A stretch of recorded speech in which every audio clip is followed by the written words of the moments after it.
Before the video starts, I want to ask you a question. Are you one of the people you believe have encountered something you can't quite explain? A cryptid, a monster, a beast you cannot identify?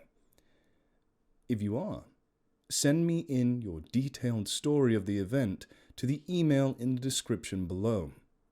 I, as an ecologist and zoologist with many years in the field around the world, may be able to tell you what you encountered, or confirm that it is something I have never heard of.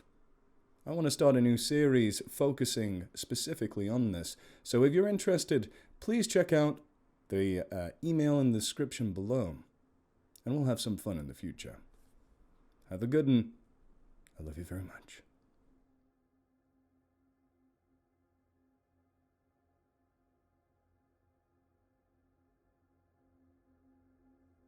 A title card flashes bearing the name of the show in highly stylized font: Sasquatch Rangers. The vociferous tone of the Gen X male narrator sets the stage. Coming up on Sasquatch Rangers. A man speaks over first-person camera footage, walking up a trail through a forested area. This is where the trail gets difficult to traverse. The scene cuts to night vision footage of a different area. I don't know what that sound was, but it weren't no deer, that's for sure. Another cut to later in the same footage. Two men are standing together in the woods. A brief rustling sound is heard.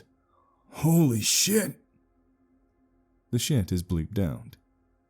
The title card flashes for an instant again before being reduced to a ribbon at the bottom of the screen, bearing the show's web address, as the last note of energetic electric guitar music fades out, and establishing shots of the Oregon countryside play. The man from the teaser clips begins to monologue. The funny thing about my first, and to this day only encounter, is that at the time I'd never heard of a Bigfoot or Sasquatch. The man is shown in an interview setting, facing the camera. The ribbon below him identifies him as Chuck McGavin, naturalist and cryptozoologist. I was just an 11-year-old boy. A childhood photo is shown. Growing up in the Rocky Mountains of Idaho, I had run away from home, you could say, and was lost in the woods for, probably 2-3 hours when I saw a peculiar little figure out in the field ahead of me. Shots of the area where this sighting presumably happened are shown. At first, I thought it was another lost boy, but he was dark, like a black three-dimensional shadow. I got close enough to look in its eyes. He had an ape-like face, but there was a distinct familiarity, a kind of strong human resemblance. Hypothetical images of a young Sasquatch are shown. We stared at each other for a good few minutes, and it looked like he, or she I guess, was going through the same thought process I was at that moment. To this one, I was the strange creature. Then it turned around and ran away into the tree line. For Chuck McGavin, this singular experience came to define his outlook on the paranormal world. I know for a fact it was not an escaped or abandoned ape or monkey, because it was bipedal. This was a Bigfoot, a Sasquatch, although I wouldn't learn the term itself until years later. This young one walked and then ran, jogged almost into the woods, and that is the signature characteristic of the Sasquatch. It walks on two legs. McGavin is now driving down a country road. People don't believe me, but it wasn't until I was in high school that I learned there was a thing called Bigfoot. And of course, you can't talk about Bigfoot and what we think we know about him without talking about the Patterson-Gimlin film. This film, recorded by Roger Patterson and Robert Gimlin in 1967, shown in slow motion, depicts what is alleged to be an adult Sasquatch. Many believe the film to be a hoax. However, Chuck thinks differently. The creature in that tape is, as far as I'm concerned, Bigfoot. I can't give you a logical or scientific reason to convince you, but it's an adult version of what I saw as a kid. And like I said back then, I didn't know about Bigfoot. Chuck has spent most of his adult life searching for this elusive cryptid. People laughed when I was studying to be a biologist and I told them I believed in Bigfoot. And of course, there's not much money to be made in cryptozoology, which, let's be frank, isn't even widely recognized as a valid life science field. I can't say if other creatures, fairies, Mothman, werewolves exist, but I can say from my own experience that Bigfoot does. McGavin pulls his car up to a farmhouse and meets a man, whom the ribbon identifies as Scott Miles, rancher. Scott's family has lived in this area for generations. He knows the land like the back of his hand, and is familiar with all kinds of local wildlife. Today, he seeks Chuck's help with something he can't explain. Well, I've lived on this land since I was a kid. I've seen and heard all kinds of animals out here. Animals in pain, animals in heat. And I didn't think anything out here could scare me. Then one night I heard what sounded like a banshee. That's the best way I can describe it. And I know it's already been said a million times, but it's like nothing I've heard in my entire time out here. So I went out to my chicken pen and found all the chickens had their heads bitten off. I didn't know what to do. After some more of his story, McGavin is shown walking through a wooded area, the same path that was shown in the first promo clip. Chuck is determined to get to the bottom of this. He's scouting out good spots to set up trail cameras. The footage alternates between the studio camera following Chuck and his own personal camera facing him as he walks and monologues. 2 decades ago, almost, I produced and directed a Bigfoot documentary called In Search of the Sasquatch. It was very low budget and not very good. I didn't have any filmmaking or documentary experience, and I didn't really know what I was doing. Chuck stops at an overlook as the crew records him. Then the personal camera footage resumes. Then one day out of the blue, this cable producer calls me and says he wants to make a Bigfoot show. Actually, the idea was for me to be hunting different kinds of cryptids, but it was all because he saw my documentary from 20 years ago. I was flattered and stunned, and, well, I couldn't say no to that. So they've greenlit the show, gave it the moon in funding, and now here I am. Chuck stops to survey another area before continuing. One of the things people don't appreciate about Sasquatch is that they're very likely another species of human. We're so used to thinking of them as these primitive troll-like creatures savagely prowling around, like upright gorillas. The most popular theory right now for Bigfoot being real is that it's just a type of undiscovered temperate ape. I'm with the other view, the one that says they're a fellow hominid, another humanoid. More primitive than Homo sapien, yeah, but human nonetheless.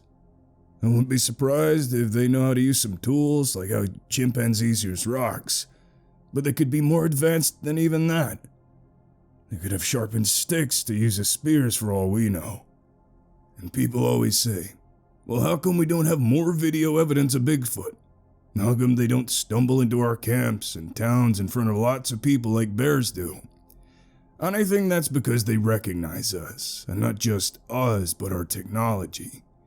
They see a trail camera, for instance, and while they might not know what a camera is, they can at least tell it's something man-made, not part of nature. So they stay away. When our ancestors first discovered fire, well, it was something to keep lions and such away at night. And I think the same thing happens with Bigfoots when they see something we've made. They instinctively know it's made by us, and they know we're a threat. So they walk the other way every time.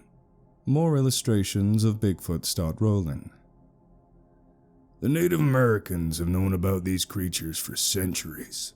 Go to any reservation and it's basically an accepted fact that these guys are real. Maybe it was the European man's advanced machinery that scared them all off to begin with.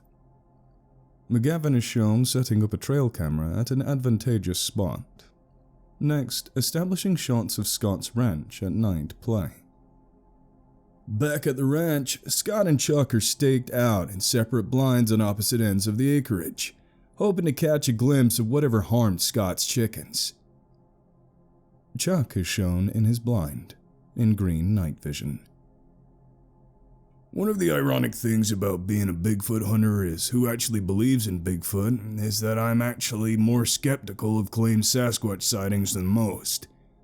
There have been sightings I think were at least credible, and there have been times I've been out in the woods and heard or caught a glimpse of something. But I've never had a certain encounter with one except for that one child, that I saw all those years ago when I was 11. That was enough to convince me that they're real, but every other sighting I've investigated has been inconclusive at best. I've had times where I know for a fact someone was trying to hoax me. In fact, I'll be the first to admit that a large percentage of sightings, perhaps even the majority of the ones that get attention, are probably hoaxes. There's another Bigfoot show that ran on another network a few years back. I won't name names, but it was another guy going around looking into Bigfoot sightings. But the whole point of that show was that he was trying to debunk Bigfoot and other monsters like that. And yet he always acts like he believes the sightings when he's there. He doesn't even ask the questions I would ask to make sure the claim passes the Paris standards of credibility. I guess since I know Bigfoot is real, since I've met one, as it were, I take this more seriously and I'm not going to be easily swayed by random sightings. Bottom line is, I'm not going to report a confirmed Sasquatch sighting unless I've seen it myself with my own eyes. In most cases, what people think is a Sasquatch will turn out to be something mundane, if you find a cause for it at all. Lots of sightings are in areas with strong bear populations, and there's a reason for that. I've had people show me recordings of what they thought was a monster howling, but I knew right away it was a cougar or an owl. It is objectively unlikely that we'll find anything out of the ordinary out here tonight. McGavin stops and looks around the blind, before picking back up, his tone a little more hushed. The thing that's bugging me about this whole thing, about what Scott and I are doing right now, is the chickens. Now, there are a lot of different points of view about the nature of Bigfoot, but one thing that seems to be almost a consensus is that he isn't a vicious killer. He doesn't go around attacking people and killing their animals for no reason. Scott never even showed us a picture of his dead chickens, yet he expects me to believe, and he called me down here to look at it. That just doesn't make the most sense. Chuck peers through his binoculars. One thing's for sure, they're always one step ahead of us when we go looking for them. In many ways, I really hope we never find one. Proving they're real could be real bad for them and for us. Coming up next, Scott is in the field, yelling at Chuck to come over. I saw something over here. Another clip plays of the two running into the woods, followed by the holy shit clip from the beginning promo. The producer turned the television off. So far, the episode 1 rough cut was looking good, but he needed a break to process this first segment. The part where McGavin all but said he didn't believe the rancher's story would have to be removed, as would the denigrating references to that other cable show, which incidentally he had also helped fund. The host showing a healthy level of skepticism would be good for ratings, but no one wanted to listen to him explain how the show would almost certainly never prove anything, and it wouldn't. He would see to that. He'd been sponsoring and producing Bigfoot media for decades, all with the same end: to point people in any direction but the one in which they would find something. It was a shame to have to mislead this particular gentleman, as he clearly had no ill intentions toward the producer's extended kin. But his first-hand knowledge made him dangerous, so it had to be misdirected. The producer typed some notes into his word processor before turning the TV back on and watching the following segments. After that, he'd make some calls about a new movie idea. It was all part of that never-ending bid to stay one step ahead.